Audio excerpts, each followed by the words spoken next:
evening and many thanks for joining us this the 5th day of August, the year 2025. Indeed, we are glad that you chose us to bring you up to speed with the latest in the world of politics, business and sports.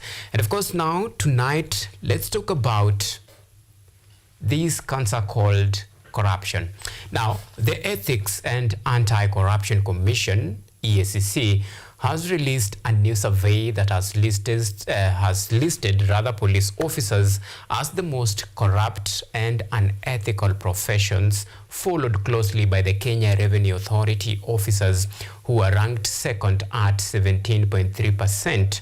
Chiefs came third at 16.2%, and county inspectorate officers at 14.6%, followed by lawyers at 14.1%. Similarly, county revenue officers, land surveyors, architects, doctors and nurses, bankers, accountants, engineers and teachers, lecturers and journalists were also listed as the most corrupt and unethical officials in the country. According to EACC report, Ministry of Interior leads in the list of most corrupt ministries with 47%, or rather with 47.8%, followed by the Ministry of Health at 19.7%, Treasury at 5.8%, and Land and Housing at 4.7%, and the Ministry of Education stands at 4.1%. These are most corrupt ministries according to the EACC report that was released today. Now, Ministry of ICT and Digital Economy, Tourism, Cooperative, Micro, Small and Medium-sized Enterprises and Trade are ranked as the least corrupt ministries. Unemployment and corruption remains Kenya's most pressing problem, alongside poverty, high cost of living, inadequate health care, poor infrastructure and poor leadership were also listed as the nation's leading problem. Now, that is the report that was released by the Ethics and Anti-Corruption Commission today, detailing the level of corruption in the country. It's a system of no pay, no service. That is what is happening. That and many more in our subsequent bulletin tonight. But first thing first, top stories tonight. Tonight, corrupt and unprofessional police officers and KRA officials tops EACC list of most corrupt professionals in Kenya. Which way Jubilee? Uhuru chairs Jubilee Party National Executive Committee meeting to chart the way forward.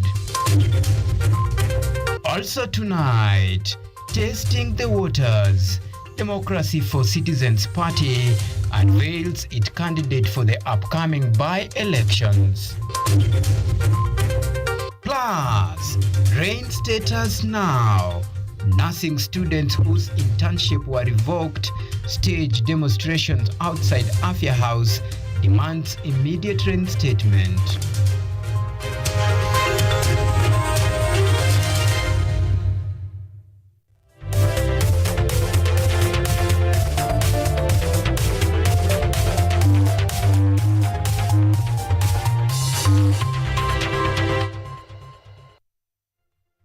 This is Kutv Primetime News with Auma Evans.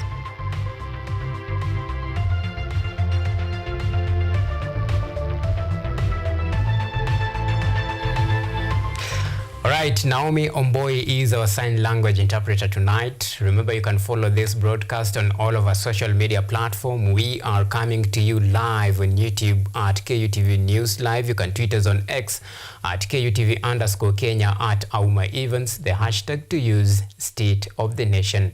So tonight we begin the State of the Nation with the latest unfolding. Now, police officers and the Kenya Revenue Authority officers tops the list of most corrupt professionals in the country. This is according to a report released by the Ethics and Anti-Corruption Commission, EACC, on Tuesday. According to the report, the Kenya Revenue Authority officers were ranked second at 17.3% behind police officers. Chiefs came third at 16.2%, followed by the county inspectorate officers at 14.6% and lawyers at 14.1%. The Ministry of Interior leading in the corruption at 47.8%, Health at 19.7%, Treasury at 5.8%, and Lands and Housing at 4.7%, and Education at 4.1% among the government ministries, with the most of, the government ministry and the Ministry of Digital Economy, Tourism, Cooperatives, Micro and Small, Medium-sized Enterprise and Trade are ranked as the least corrupt ministries.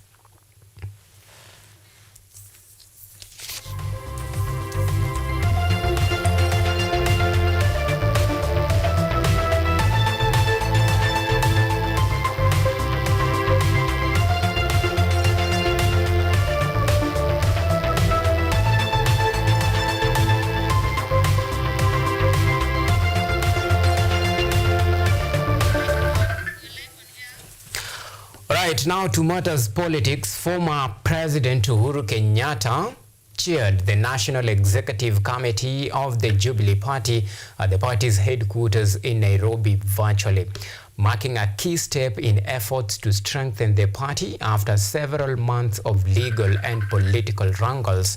This was the first NEC meeting since the conclusion of the series of legal cases that had threatened to disrupt the party's leadership and operation. In a statement issued after the meeting, the party said it discussed the current state of the party, progress of the ongoing projects and plans to strengthen its infrastructure across the country. During the, occurred during the meeting that was held by the party members and of course the party General Secretary Pauline Njoroge. The meeting was a crucial step in consolidating Jubilee's unity and gearing up for the 2027 election. The party reaffirmed its commitment to continue championing for the interest of citizens, especially during the period of political transition.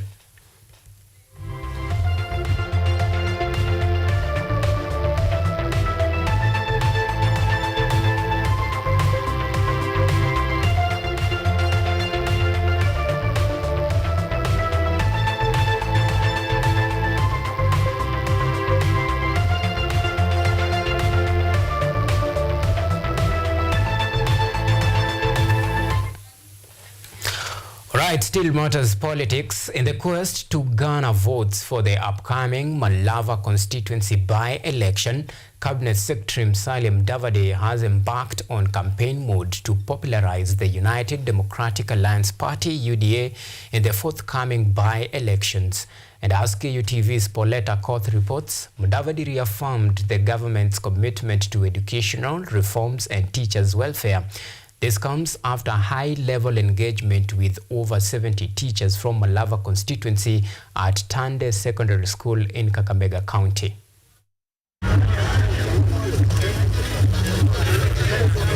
The United Democratic Alliance, having tapped Prime Cabinet Secretary Musalia Mudavadi to lead its campaign in the upcoming Malava constituency by-election, Mudavadi has taken the job with pride. The move signals the party's intent to consolidate its grip in Western Kenya, a region known for its political significance and shifting alliances. Do you know, I've been telling people it's usually very difficult on African soil to defeat a president who is looking for his second term. We sometimes want to be too localized to the extent that you don't see the bigger picture. Let Malava show us the way by showing us what is good for Malava and what is the bigger picture. Speaking at the meeting with teachers from Malava constituency held at Jande Secondary School, Mudavadi centered his discussions on education empowerment promises and assurances. We have been selling ourselves short. We have not been applying our full intellect to matters of this nature. We have been selling ourselves short. We are all guilty in that context. Because we have not been taking the trends, the political trends in a nation seriously. We sometimes want to be too localized to the extent that you don't see the bigger picture. Emily Mito, the Kenya National Union of Teachers Treasurer, presented the teachers' priorities. This included new classroom blocks at Tande and Matsaka, a learning facility at Shamberere, technology centers in Lonyo, timely pension payouts for retirees, and the need for higher education institutions within the region. NAT chairperson Simon Sindani applauded the engagement, saying teachers play a pivotal role in shaping Kenya's future. He termed the dialogue as a major step forward in cementing collaboration between teachers and the government. Mudavadi, the former ANC party leader and a seasoned political figure in the region, is expected to rally support with a message focused on unity, continuity, and service delivery. His assignment comes as UDA positions itself to capture Malava, one of Kakamega County's most politically active constituencies. Paulette Akoth, KUTV, Nairobi. Meanwhile, the Democracy for Citizens Party has unveiled a full slate of candidates for all 22 upcoming by-elections. Amid rising political tension, the party is sounding the alarm over possible government interference and calling on the Independent Electoral and Boundary Commission to act with full independence. Listen in. The Democracy for Citizens Party, led by Rigathi Gachagua, has officially presented its candidates for the upcoming by-elections, expressing full confidence in securing a decisive victory once the IEBC sets the dates. Speaking during the unveiling at party headquarters, Deputy Party Leader Cleophas Malala confirmed that DCP has fielded candidates in all 22 constituencies and is committed to free and fair nominations wherever multiple aspirants are present. He also stated that the party's candidates have already begun grassroots engagements and are actively reaching out to constituents. Members of the press and the members of the DCP party, today we convened a meeting of aspirants who are going to participate in the forthcoming by-election. As you all know, we have at least 22 by-elections. And DCP party has attracted very many aspirants. Last time we were gathered here to unveil the parliamentary aspirants for Malava constituency and Banisa constituency. He further voiced concern over the IEBC's delay in announcing election dates, alleging that the government may be interfering to give rival party UDA more preparation time. Malala urged the Electoral Commission to maintain its independence and resist any external political pressure. The party reaffirmed its full preparedness for the polls.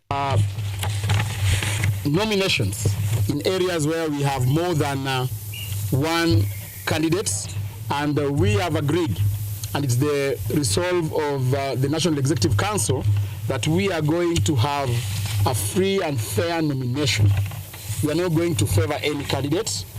We are going to ensure that anybody who registers as an aspirant is given a free and fair nomination.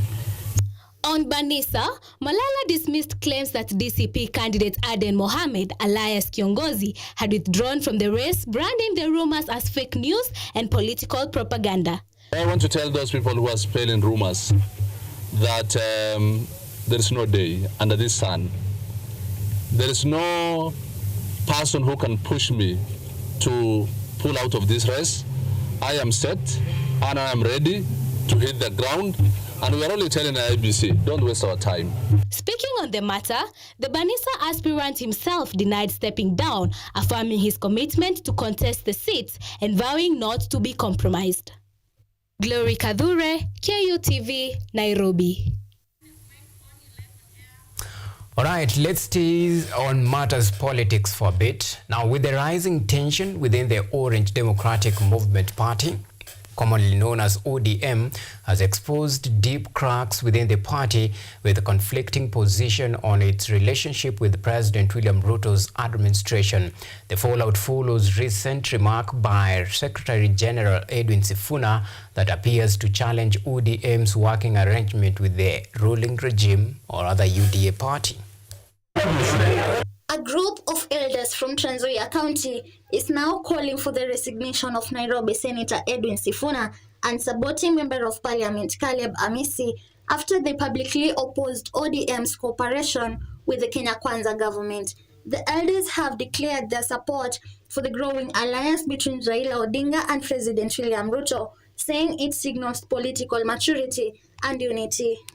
Sifuna has remained firm in his opposition to any formal collaboration, stating that he would resign if the party formally joins the Kenya Kwanza government by 2027. Amisi has gone further, threatening to defect if ODM's direction no longer reflects its founding ideals. At the center of the tension is a growing sense that the party's leadership is divided, with some leaders, especially from Nyanza, publicly supporting government programs, while others feel the party is drifting away from its opposition role. Number one, that the party supports the position that has been taken by party leader Honorable Raila Odinga to work with the Kenya Kwanza administration to stabilize the country and create an enabling environment for Kenyans to address their concerns through democratic and constitutional means. Number two, that in order to expedite the implementation of the 10-point agenda of the MOU, ODM will constitute a technical team to work with our UDA counterparts as part of the political infrastructure to assist with the implementation of the agreement. The committee has identified the absence of such a technical committee, which is actually contained in the MOU, as the missing link in the implementation of the MOU. Of great concern is the full implementation of the NADCO report, promotion and protection of the livelihoods of young people, the right to peaceful assembly and protest, the rule of law. These developments have started to create tension within the coalition government, which is reportedly expected to receive support from Raila to outcompete their rivals in the upcoming elections, a matter that continues to spark debate, especially regarding whether Raila will back Ruto. ODM has also come out to dismiss reports circulating on social media, including a fake letter alleging that Siaya Governor James Orengo had resigned. The party insists Orengo is still in office and condemned the misinformation as part of efforts to destabilize ODM from within. ODM now faces a critical situation with increasing division among its leaders. The future of unity and direction of the party remains uncertain. All right, detectives have arrested Shadrach Omondi Okindo, also known as Honorable Mosquito, in connection with a seditious TikTok video that went viral on August 1st, 2025. The video, which contained threats of violence and incitement against public order, sparked widespread concern and prompted swift action from security agencies. Acting on forensic intelligence officers traced Okindo to a hideout in Miritini, Mombasa County, where he was apprehended without incident. A search of his residence uncovered 2 pairs of tactical combat fatigue, a handwritten notebook containing the message, "We are going to apply guerrilla resistance tactics. Justice to all freedom heroes," 3 mobile phones and assorted documents reportedly linked to the Justice Direction Party. Okindo remains in police custody as investigations continue pending his arraignment in court.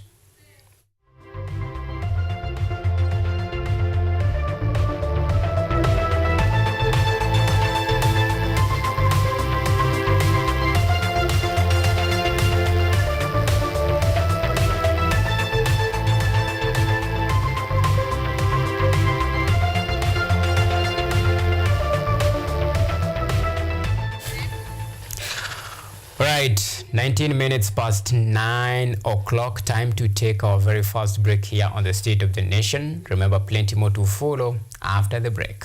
See you in a while.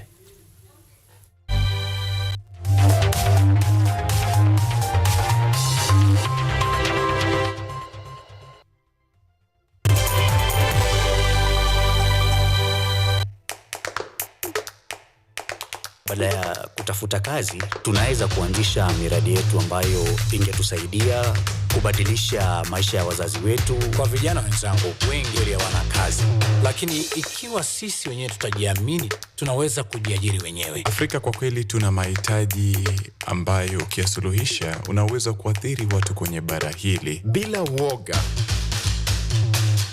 watu huwa na uzalishaji zaidi, wanajawa na ujasiri, wanakuwa wabunifu na wanakuwa wenye maarifa. Niliamua kuacha kazi, hata kama sitafanikiwa, nitakuwa nimejaribu, nitakuwa najua haiwezekani. Hakuna kitu cha ajabu hapa. Kila anayepata ufanisi hufanya kazi usiku na mchana. Kitu kitakusukuma na kuwezesha kupata maarifa ambayo hukuwa nayo. Tunajaribu kutengeneza kitu kitakachopita mipaka nchi hii. Ikiwa unataka kubadilisha ulimwengu, anza na nyumbani.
Welcome back and thank you for keeping it State of the Nation. Now, 5 people, including an infant, perished in a grisly road accident along Eldoret-Nakuru Highway near the Mbaruk in Gilgil. The crash involved a private vehicle that lost control while attempting to overtake, ramming into an oncoming truck before being hit by a trailer. According to Nakuru County Traffic Officer Alan Ogola, all 5 occupants of the car died on the spot. Residents have blamed the recurring accidents on the poor condition of the single-lane road. Although the government had pledged to begin expansion works this August, nothing has materialized, fueling public frustration over broken promises and growing safety concerns on this key transport corridor.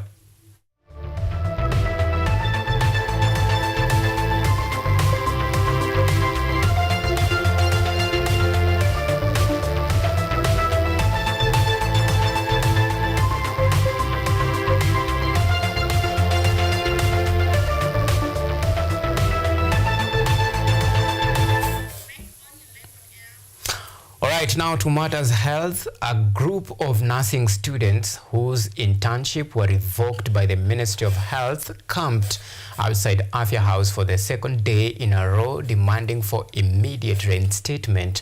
Health Cabinet Secretary Adan Duale yet again revoked 348 internship placement of nursing students on Monday, stating that the decision was made after thorough review and in line with existing government policies. This story was produced by our very own Lucy Medosa.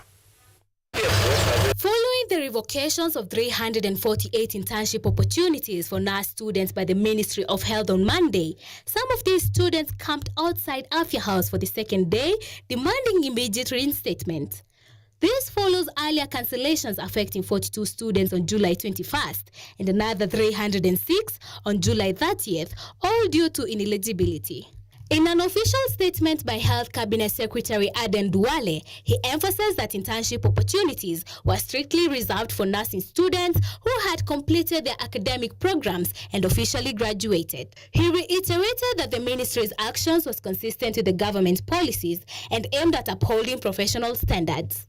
On 30th of July 2025, the Ministry of Health in their statement mentioned that nursing students from 10 public and private universities in Kenya were unlawfully placed for internship placement before completing their academic programs in clear violation of Nursing Council Act and Public Service Commission guidelines. Finally, the 316 qualified students who had been left out in the original list by mistake were cleared out for placement and had been directed by the Ministry of Health to collect their internship offer letters in person on 2nd of August 2025 in Afya House, Nairobi. The Ministry of Health also suspended Dr. Lista Onsongo, the Chief Executive of Nursing Council of Kenya, pending the outcome of a comprehensive internal audit of all the 2,098 nursing student interns in the 2025-2026 cohort. As the ministry's latest decisions brings the total number of revoked placements to 696, the scandal highlights growing concerns over regulatory oversight within Kenya's health education sector. Glory Kadure, Kutv, Nairobi. All right, let me take you to Busia County. Now, an outcry is growing in Busia as gender-based violence cases continue to escalate. Women leaders led by Trans Nzoia County Women Representative Lilian Sioi are calling on the security and judicial system to urgently intervene. They say the wave of violence, particularly against women and children, must be addressed before it spirals further out of control. Edna Nerea reports. As gender-based violence cases continue to rise, Trans Nzoia County Women Representative Lilian Sioi has urged communities to reject violence against women. In a bold statement, Lilian Sioi urged local communities to take a stand against gender-based violence, condemning men who abuse their partners. She emphasized the importance of protecting children, especially from defilement and exploitation. Sioi warned that failure to act now will severely affect the future of entire communities. Hiyo maneno nyinyi muache kulazimisha wamama. Wamama ni wengi sana, wasichana ni wengi sana. Tuko na single mothers wengi sana. Na tunataka waingie ndani ya ndoa. So kama wewe unafeel uko na haja, tafadhali tongoza mtu akubali umweke kwa nyumba. Hapana lazimisha. Na mwisho nataka niseme wale wa kupigana, sini Mungu aliweleta mafimbo mzuri ya kupiga kina mama. Sasa nyinyi kwa nini mnaenda kuchuna viboko ya kupiga kina mama, marungu kubwa? Echoing the same urgency, Nairobi Woman Representative Esther Passaris called on the DCI and the police service to enhance their response mechanisms. She decried the daily reports of femicide, rape, defilement, and rising cases of teenage pregnancies, stating Kenya cannot afford to lose another generation to silence and impunity. We need you to look after our girls. We need you to protect our children. Wamama usifunge macho. Kuna wamama wabaya, labda hata ni jirani wako atakuja kuharibu msichana yako. Lazima tukae chonjo. And I'm asking the IG, the DCI, and the police, please, we need you to do more on GBV. Because every single day we're losing girls to femicide, to rape, to defilement, to teenage pregnancies. West Pokot Woman Representative Rai Kasiwai took aim at violence within homes, citing domestic conflicts and partner abuse as deeply harmful to children's well-being. She and fellow Pokot leaders expressed concern over the increasing cases of teenage pregnancies, saying they shatter girls' future and weaken community progress. Wale wanaume tuko hapa tuachane na wasichana wa shule wamalize nini? Wamalize masomo. Na kama unamtamani sana msichana wa shule, unaambia bibi yako ananunua school uniform, anavaa kama msichana wa shule. watu waweze kusoma, wasaidie jamii, na wakisaidia jamii hata Busia tutakaa. Kupigana ni mzuri kweli? Tukichapana amani inakosa kwa hiyo familia.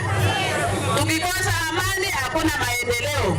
Watoto watalala njaa. The leaders warned that without immediate intervention, rising gender-based violence and its effects on families and children will deepen community challenges, urging all stakeholders to prioritize protection and justice now. Edna Nerea, KUTV, Nairobi.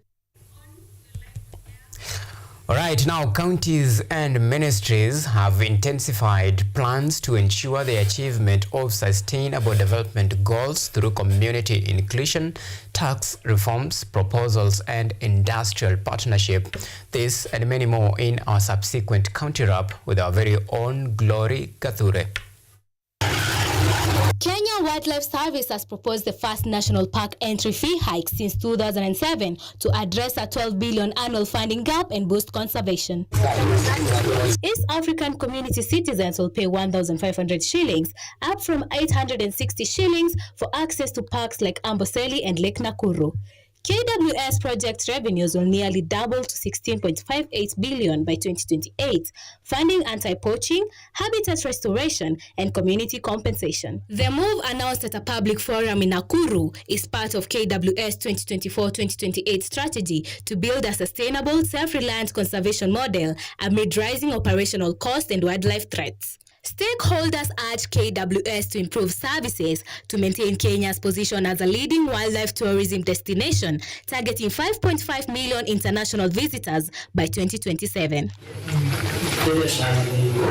Meanwhile, the government, through the National Government Affirmative Action Fund, has disbursed 6 million Kenya shillings to empower women and youth in Busia County. Busia Women Representative Catherine Omanyo announced that 16 groups received 100,000 grants, while 50 individuals were given sewing machines. Over 310 water tanks were distributed to schools facing water shortages. Omanyo also called for the expansion of the school feeding program to all 8 sub-counties. Women leaders, including MPs Faith Gitau, Gertrude Mbeyu, Janet Tiene, and Lilian Siyoi, condemned gender-based violence and urged national unity and protection of women and children. In Vihiga County, industrial transformation is underway as the China Civil Engineering Construction Corporation eyes the establishment of Kenya's first engineered bamboo products factory. Governor Wilbur Otichilo welcomed the CCECC delegation, which met local bamboo farmers and toured potential sites. The project aligns with Vihiga Green Economy agenda, with bamboo champion Victor Mwanga credited for attracting the investment. Kirinyaga County, rice farmers in Mwea irrigation scheme are seeking urgent government intervention to combat golden apple snails, a destructive pest since 2018. Local leaders warn against using smuggled, harmful pesticides and call for safe, sustainable methods as the pest continues to threaten livelihoods. These initiatives across conservation, community empowerment, industrial development, and agriculture signal a broader national push towards sustainable progress. As counties tackle local challenges with strategic partnerships and government support, Kenya continues to build a foundation for inclusive growth and a more resilient future. Glory Kadhure, KUTV, Nairobi.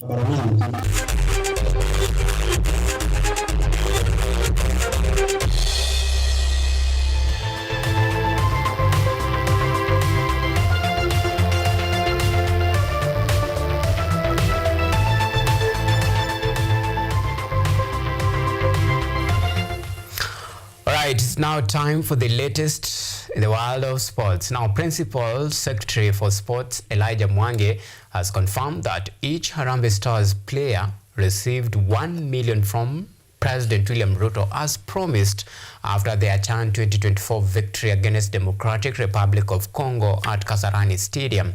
The sports CS also clarified that ticket sales is a preserve of CAF and not Kenyan government. The government's role was to mobilize support, and out of 48,000-seater stadium, only 46,000 tickets were sold on CAF's instruction, with the remaining space reserved for the emergency exit and 1,000 VVIP tickets.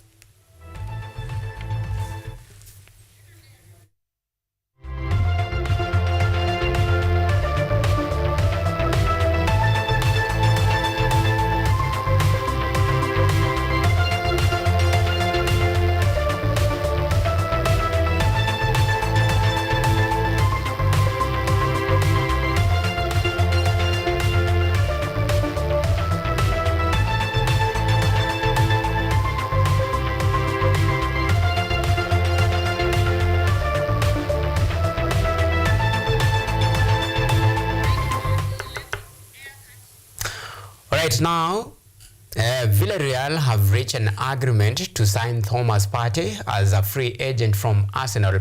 The move comes as Partey faces serious legal trouble, having been granted conditional bail after he was charged with 5 counts of rape and 1 count of sexual assault.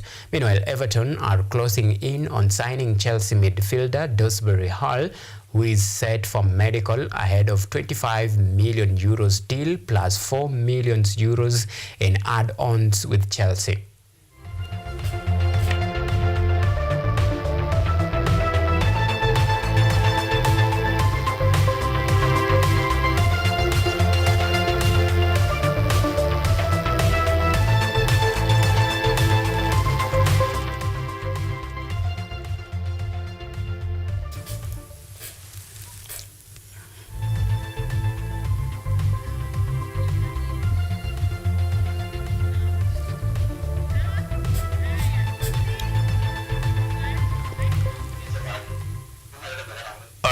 So that's all we had for you this particular evening.